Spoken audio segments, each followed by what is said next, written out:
Top quality और consistent performance के लिए सिर्फ सिल्वर पंप नाम याद रखना।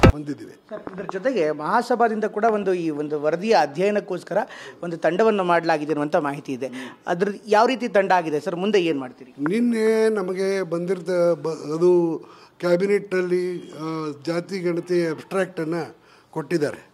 ಅದನ್ನು ನಮ್ಮ ಸಮಾಜದ ಹಿರಿಯರು ಮತ್ತು ಮಹಾಸಭೆಯ ಹಿರಿಯ ಉಪಾಧ್ಯಕ್ಷರು ಆಗಿರ್ತಕ್ಕಂಥ ಶ್ರೀ ಈಶ್ವರ್ ಖಂಡ್ರೆ ಅವರು ತಂದಿದ್ದರು.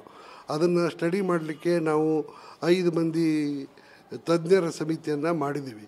ಆ ತಜ್ಞರ ಸಮಿತಿ ನಮಗೆ 15ನೇ ತಾರೀಕು ವರದಿ ಕೊಡ್ತದೆ.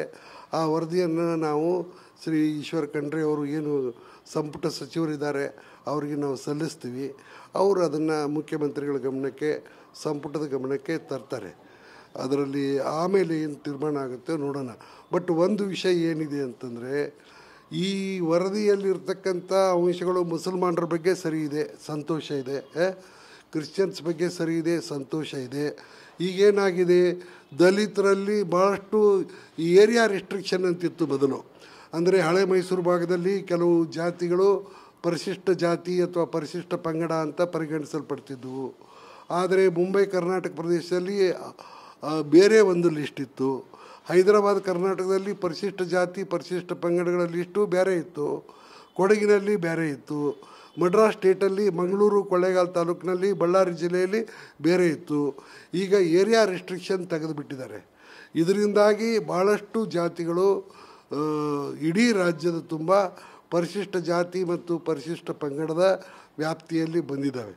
ಇದರಿಂದಾಗಿ ನಮ್ಮ ಸಮಾಜದ ಒಂದು ಭಾಗ ಸಹಿತ ಯಾವುದು ಮೊದಲು ಹೈದರಾಬಾದ್ ಕರ್ನಾಟಕ ಪ್ರದೇಶದಲ್ಲಿ ಪರಿಶಿಷ್ಟ ಜಾತಿ ಅಂತ ಪರಿಗಣಿಸಲ್ಪಡ್ತಿತ್ತು, ಈಗ ಅದು ಇಡೀ ಕರ್ನಾಟಕದಲ್ಲಿ ಪರಿಶಿಷ್ಟ ಜಾತಿ ಅಂತ ಪರಿಗಣಿಸಲ್ಪಡ್ತದೆ. ಅದರಿಂದಾಗಿ ಏನಾಗಿದೆ ಅಂದರೆ, ಸುಮಾರು 3,56,000 ಜನ ಅವರು ಈಗ ಪರಿಶಿಷ್ಟ ಜಾತಿ ಅಂತ ನಮೂದನೆ ಮಾಡಿಕೊಂಡಿದ್ದಾರೆ. ಈಗ ಅವರಿಗೂ ಪರಿಶಿಷ್ಟ ಜಾತಿಯ ಸೌಲಭ್ಯ ಸಿಕ್ಕರೆ ನಮ್ಮದು ಏನೂ ಅಭ್ಯಂತರ ಇಲ್ಲ, ಸಂತೋಷ ಇದೆ. ಅದೇ ಪ್ರಕಾರ ಇವತ್ತು ಇದರಿಂದಾಗಿ ಏನಾಗಿದೆ ಅಂದರೆ, ಶೆಡ್ಯೂಲ್ ಕಾಸ್ಟು ಮತ್ತು ಶೆಡ್ಯೂಲ್ ಟ್ರೈಬ್ಸ್ದವರ ಜನಸಂಖ್ಯೆ ರೆಕಾರ್ಡ್ ಪ್ರಕಾರ ಈ ಸರ್ವೆಯಲ್ಲಿ ಹೆಚ್ಚಾಗಿದೆ. ಒಂದು. ಎರಡನೇದಾಗಿ ಇನ್ನೊಂದು ಏನಾಗಿದೆ ಅಂದರೆ, ಬ್ಯಾಕ್ವರ್ಡ್ ಕ್ಲಾಸ್ ಸಂಖ್ಯೆನೂ ಯಾಕೆ ಹೆಚ್ಚಾಗಲಿಕ್ಕೆ ಕಾರಣ ಅಂದರೆ, ಲಿಂಗಾಯತ ಧರ್ಮಕ್ಕೆ ಸೇರಿರ್ತಕ್ಕಂಥವರು, ಲಿಂಗಾಯತ ಜಾತಿಗಳ ಸಮೂಹಕ್ಕೆ ಸೇರಿರ್ತಕ್ಕಂಥವರಲ್ಲಿ ಸುಮಾರು 70% ಜಾತಿಗಳು ಹಿಂದೂ ಅಂತ ಬರೆದು ಜಾತಿ ಬರೆದಿದ್ದಾರೆ. ಇದರಿಂದಾಗಿ ಬ್ಯಾಕ್ವರ್ಡ್ ಕ್ಲಾಸ್ ಸಂಖ್ಯೆ ಬ್ಲೋಟ್ ಆಗಿದೆ, ಬ್ಯಾಕ್ವರ್ಡ್ ಸಂಖ್ಯೆ ಭಾಳ ಹೆಚ್ಚಾಗಿದೆ. ಆದರೆ ವಾಸ್ತವದಲ್ಲಿ ಇವತ್ತು ಸಹಿತ ಇವೆಲ್ಲ ಜನ ಏನಿದ್ದಾರೆ ಅವರು ಲಿಂಗಾಯತ ಸಂಸ್ಕೃತಿ, ಲಿಂಗಾಯತ ಧರ್ಮ, ಲಿಂಗಾಯತ ಆಚಾರ ವಿಚಾರಗಳನ್ನೇ ಅನುಸರಿಸ್ತಕ್ಕಂಥವ್ರಿದ್ದಾರೆ. ಅದು ಬೇರೆ ಬೇರೆ ರೀತಿಯಲ್ಲಿ ಬಂದಾಗ ಬೇರೆ ರೀತಿ ಎಫೆಕ್ಟ್ ಆಗುತ್ತೆ. ಈ ಪೇಪರ್ ಮೇಲೆ ಬಂದಿರತಕ್ಕಂಥ ರಿಪೋರ್ಟ್ ತಗೊಂಡು ಸರ್ಕಾರ ಏನಾದರೂ ತೀರ್ಮಾನ ಮಾಡಿದರೆ ಅವರಿಗೆ ಮುಂದಿನ ಚುನಾವಣೆಗಳಲ್ಲದು ಆಘಾತ ಆಗ್ಬೋದು. ಯಾಕೆ ಅಂದರೆ, ground reality is different and report is not reflecting the ground reality. Report is not reflecting the truth.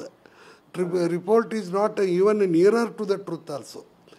ಆದ್ದರಿಂದ ಒಂದು ವೇಳೆ ಅವರು ನನಗನಿಸಿದ ಮಟ್ಟಿಗೆ ಈಗ ನಮ್ಮ ಸಮಾಜದವರು ಕಾರಣ ಸಹಿತ ಅವರಿಗೆ ಮನವಿ ಮಾಡಿದ್ದಾರೆ, ಈ ವರದಿಯನ್ನು ಒಪ್ಪಬೇಡಿ, ಈ ನಮಗೆ ಜಾತಿ ಗಣತಿ ಬಗ್ಗೆ ನಾವು ಸಂಪೂರ್ಣ ಬೆಂಬಲ ಇದೆ, ನೀವು ಆ ಜಾತಿ ಗಣತಿಯನ್ನು ಇನ್ನೊಮ್ಮೆ ವಿವರವಾಗಿ ಸಮರ್ಪಕವಾಗಿ ದಕ್ಷತೆಯಿಂದ ಮಾಡಿ ಅಂತ ನಮ್ಮ ಮನವಿ ಇದೆ. ಈ ಮನವಿಯನ್ನು ಸರ್ಕಾರ ಒಪ್ಪಿದರೆ ನಮಗೆ ಭಾಳ ನ್ಯಾಯ ಸಿಗುತ್ತೆ ಅಂತಕ್ಕಂಥ ಒಂದು ಅಭಿಪ್ರಾಯ ನಮ್ಮದಿದೆ.